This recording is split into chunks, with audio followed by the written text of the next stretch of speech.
Well, guys, this is what it looks like outside my house right now. It is just snowing pretty hard. There's probably about 2-3 inches of snow on the ground already. We got like 12 inches the other day and then 6 inches a couple days later. We have just been getting pounded with snow. All the ponds are frozen really thick. They're getting close to 10 inches thick, so obviously no fishing for me for a while.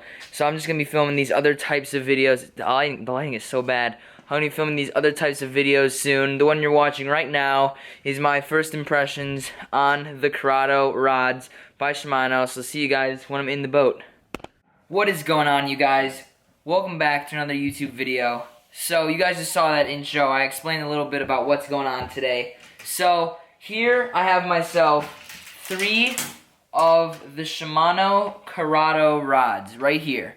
3 of them. As you can see, 2 of them are brand new. You can tell by the cork, and 1 of them is used. So I want this to be a pretty short video for you guys, just so you can learn a little bit about my opinion on these Curado rods. So obviously 2 of them are brand new, so for those I'm going to be doing like a first impressions on them when I pick them up. But this one I have had for over a year. I got it in December of last year. Now it's February, so I've had it for like 14 months. I've caught hundreds of fish, easily, probably 200 to 300 fish on this rod already. This thing is so nice. So first, the specs of this. So this is a 7'2", medium heavy, fast action rod. So this is full grip, so it's not as light as some of your other rods. But so normally I do prefer a split grip rod, which is, here's a St. Croix split grip rod where it's got the half and half. See where the cork kind of, let me just put this rod down, where the cork splits instead of going all the way cork, no cork, and then cork again. I do prefer these rods just because they're a little bit lighter, but this rod, I love it so much. This rod is so great. It's still pretty light compared to other full grip rods that I've felt. The reason why the split gripper is lighter because there's less material on the rod. Think about it. If you take off some of this cork right here in this section, obviously it's going to be lighter. But I like everything from the Fuji reel seats. These things are so nice. All the way to the materials that the rod is made out of, the cork, the Fuji reel seats, the Beekeeper, I'll get to that in a second. Everything this rod is made out of is quality material. So I'm going to pull up some things right now about the Curado rod. I'm going to pull up the specs on these. So I'm going to pull that up and I'll see you guys in a second when I pull it up.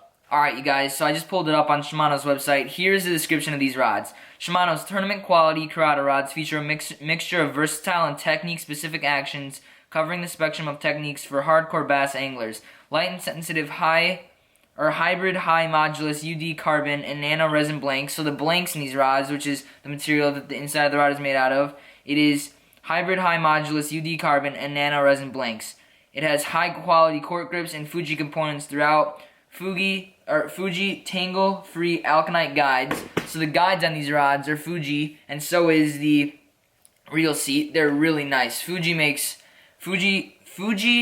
materials on rods are some of the best out there. Soft touch Fuji reel seat means Curado rods are loaded with high-end features for high-end performance. So, what I will say about these rods. First, when you first pick these rods up, you will feel the cork and how soft it is. Even after a year of use, it may not look like it, but this cork is so soft to the touch. It is just so comfortable to fish with. Everything about it is so nice. The reel seat is nice. It's perfect ergonomic handle for your hands. Your hand fits perfectly in there, even for people with smaller or bigger hands. It doesn't matter. This thing feels so nice.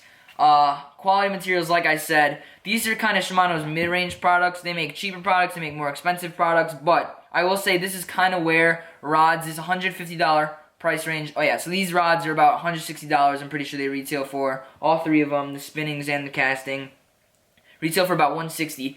That is about where you start to get into technique-specific rod action. So that's like, they still can, most of the rods can still throw anything. Like this rod I found can throw basically anything, but they start excelling in certain fields. So this rod, for example, I use for spinnerbaits and chatterbaits. So this rod, spinnerbaits and chatterbaits, you don't need some sensitivity to feel it and detect the bite, but it's not like you're throwing a jig or a bottom bait where you're on contact with the bottom all the time.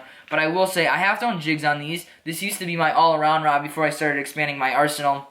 I've done everything from jigs to top waters to everything on this rod. If you can name a bait that you would throw on a bait caster, I've probably thrown it on this rod. So, yeah. Super, I will say, when you throw a jig, very sensitive. It does not feel like a $160 rod. It feels well into the $200 price range. And that's one thing with Shimano that I've realized is with all their products, whether it be their bait casters, their rods, their spinning reels, anything, Shimano just makes quality products that feel more expensive than they cost. Like, this rod can easily compete with some $200 rods from other companies, and I will stand by that. But this rod is super nice. I don't want to keep you guys too long on this certain rod, but it's 7'2", medium heavy, fast action, super nice for spinner baits. It's got a pretty fast action. So basically, an action of a rod is, so a faster action is, it doesn't start, the tip doesn't start bending. The tip bends higher up the rod, and when you get a slower action, more moderate action, it starts bending further down the rod blink. So, medium heavy fast action, you can pretty much throw anything with it. If I were to suggest one bait casting rod to throw anything, 7-foot medium heavy. I'm pretty sure they don't make a 7-foot medium heavy. I'm pretty sure this is their, it's 7'2" medium heavy. It's basically the same thing. It's perfect. So one thing I do want to talk about before I get to the next rods is this little Beekeeper. It may seem not that important to you at all, and it may not be important, but to me it's a very important aspect of this rod. So with most other rods, there are a few other rods I have that have what's it called?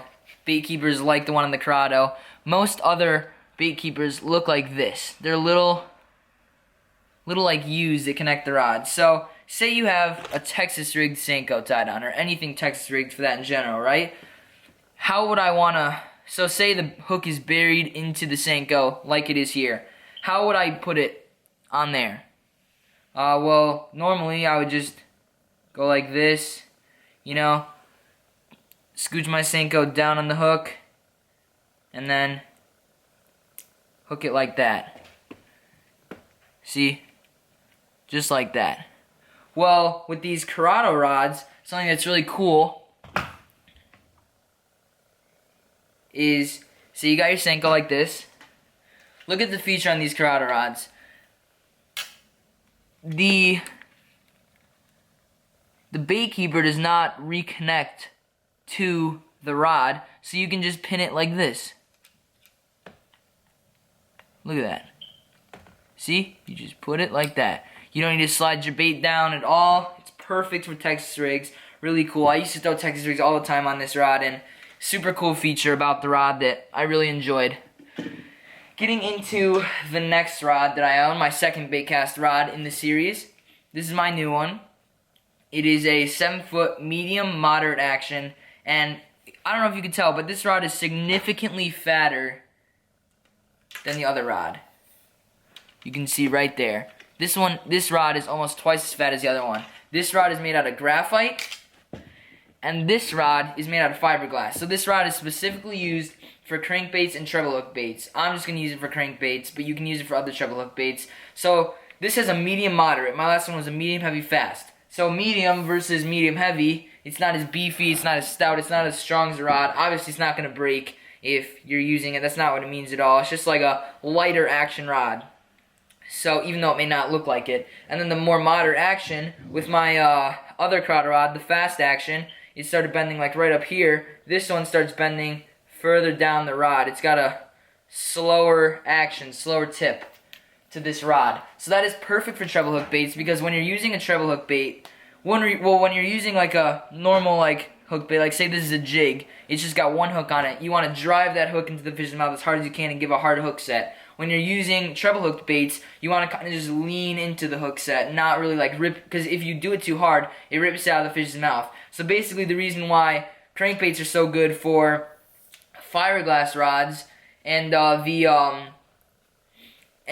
more slower action, moderate action rods is because it delays your hook set, so it lets the fish eat it. Because many times when you're using a fast action rod, you feel the bite, and then you're like, and then you just yank the hook out of the fish's mouth. So these rods, they're fiberglass, they're a little bit heavier, but it doesn't matter to me. You don't need a super light rod when you're throwing crankbaits, and they're not as sensitive. But that's actually a good thing, because if you don't feel the bite so with the less sensitivity, you may not feel the bite right away. You may feel it a second later than it actually bites.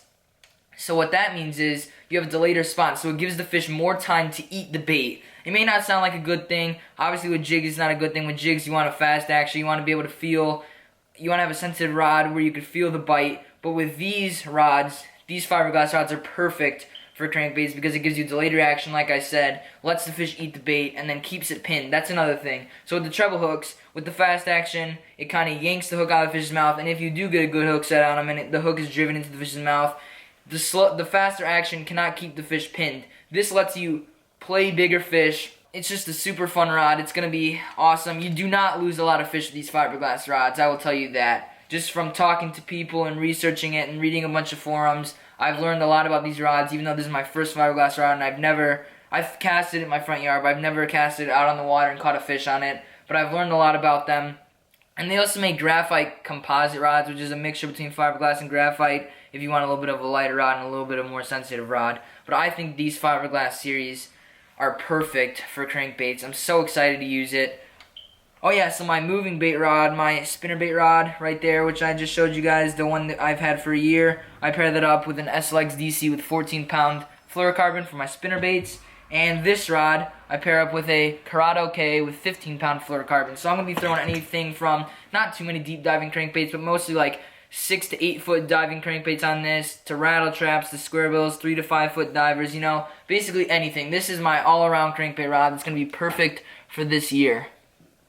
And if you guys want me to make a just one video talking all about that rod and like why, going into more depth on why the rod is good for crankbaits and like why you want a moderate action, if you want me to explain a little bit more, do some more research for you guys, and I can do that if you want. Just leave a comment down below if you want to see that. But I just want to keep this video pretty short. We're already 12 minutes in. So next we have the Curado spinning rod. I do not like full grip spinning rods. On casting rods, they're alright like that. I do not like that look on spinning rods, even though I own, I think, 1 or 2 spinning rods that look like that. But I really like the split grip design on here. This rod is so light, I cannot even explain it. Like I was saying with the Curado rod, you pick this up and it does not feel like an $160 rod. It feels well into the $200 price range. And this rod, honestly, it just amazed me when I picked it up for the first time. Soft touch cork, like I said, it just looks high quality. I'm pretty sure it's AAA cork is what they call it. Really, really nice materials. It's got the same things. It's got the Fuji reel seat, Fuji alkanite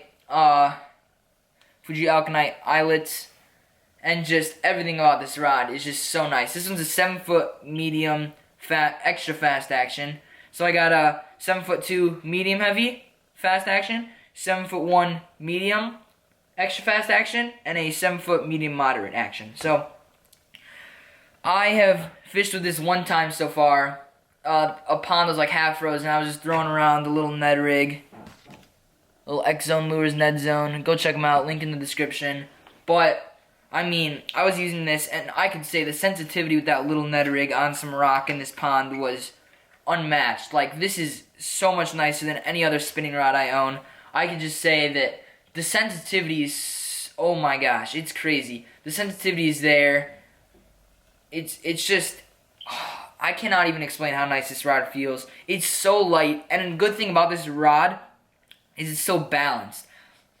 A light rod doesn't matter if it's not balanced, but when you mix both of them, it's great. So what I mean by balanced is, how does it feel when you put a rod or a reel on there? How does it feel when you put a reel on the rod? If it's balanced, it feels good. This one feels perfect. I like to hold my spinning rods like this. So there's the reel. I put my pinky under and my 3 fingers over where the reel is, and it just feels balanced. Like I could balance it right there. That's like the center of gravity right there. That's perfect. So the top end of the rod evens out with the bottom end of the rod, and it's perfect. So it's not going to feel top heavy. perfect. It's got power. I mean, this rod just feels amazing. Even with the reel on there, this thing feels feather light. It is so nice compared to my other spinning rods. I've never really bought expensive spinning gear before, and I decided to branch out and bought the Shimano Sahara. It's not super high-end, it's just 80 bucks, but it's got some really nice components in there. And I bought this rod, $160, but so nice. This thing is going to be great for tournaments, great for, I mean, just finesse fishing. I'm going to throw anywhere from drop shots to wacky rigs to Ned rigs. I'm going to throw everything on this rod. It's just going to be so nice. Even some smaller crankbaits and stuff. This rod is just going to be so nice. So, first impressions on these two rods, I can just say they feel more expensive. Right off the bat, they feel more expensive than they are. This rod is very light. This rod is very thick. You can definitely feel the power. I could definitely see myself reeling in a really big fish on this rod. But overall, like I had nothing bad to say about the rod. I've owned for a year already. This thing has not failed me once. I mean, everything stayed intact. It's just amazing. So, I mean, these rods are just great. I would highly recommend it to any of you guys who are in the market for around the $150 rod.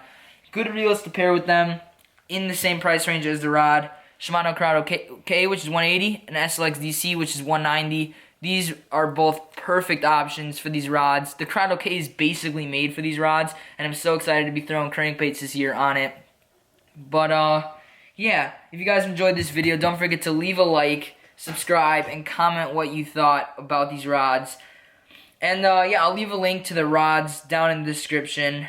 I'm 99% sure they stopped making these rods. Like these, they make the split grip ones still, I know for a fact, because they stopped selling these on Tackle Warehouse for some reason. Plenty of people on Facebook Marketplace and eBay are selling them used, though, if you guys want to save a little bit of money and still get a really quality product. But thank you guys so much for watching this video. Hope to see you guys in the next one. Bye, guys.